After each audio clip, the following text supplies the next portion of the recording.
Volgende jaar toer ons weer na my geliefde Oos-Afrika en die Serengeti. Ons vlieg na Kilimanjaro lughawe en gaan tuis gaan in goeie lodges.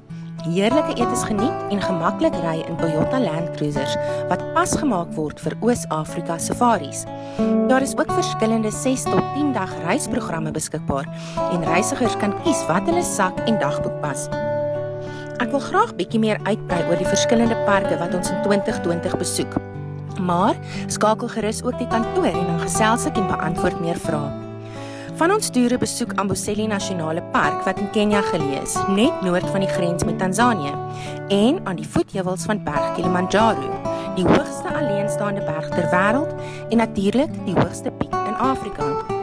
Amboseli Nasionale Park is ook bekend vir groot troppe olifante, waarvan sommige individue bekend is vir hulle groot tande.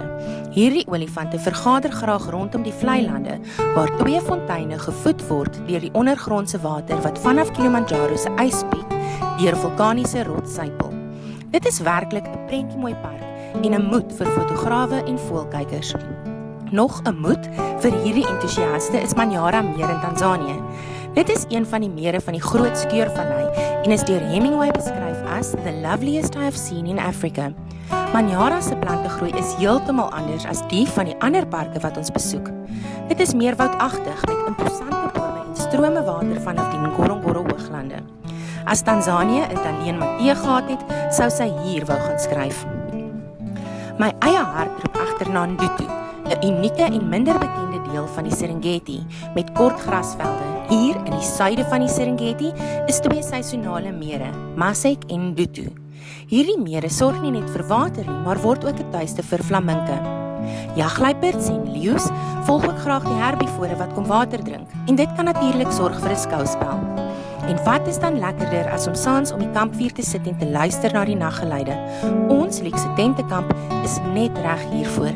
Dis 'n regte boservaring. Die sentrale deel van die Serengeti is meer bekend en lyk presies soos wat die naam beteken, eindelose vlaktes. Hier swaai die savanna grasvelde in die wind en steek granietkoppies plek uit. Net reg vir 'n groot maanaar om die vlaktes dop te hou vir prooi. Dit is ook oor hierdie vlaktes wat die miljoene wildebeeste en sebras trek agter kos en water aan.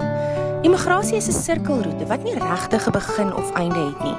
Soos die reën noord en dan later in die jaar weer suid beweeg die diere ook aan.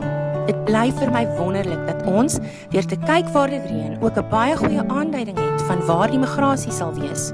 Dit is die natuur se eie wisselwyding. Dit is juis ook hierdie veranderlike wat ons besluit om in 2 dele van die Serengeti tuis te gaan motiveer. Dit gee ons meer tyd en ruimte om seker te maak ons gaste beleef die migrasie. En dit bly na soveel jare vir my die mooiste gesig op aarde. Na die eindelose vlaktes verken ons die Ngorongoro krater. Hier in 'n 16 by 19 km kaldera is permanent kos en water vir die diere. Dis Afrika se eie paradys en 'n hoogtepunt van enige Tanzanië safari. Iemand wie lief is vir die natuur en al ooit oor die Serengeti gedroom het, moet weet, dit sal 'n belewenis wees. Dit is verseker 'n bucketlist ervaring. Skakel gerus die kantoor en gesels met my en al wat dan nou oorbly is vir my om jou in Swahili saam met my te nooi. Twende nami.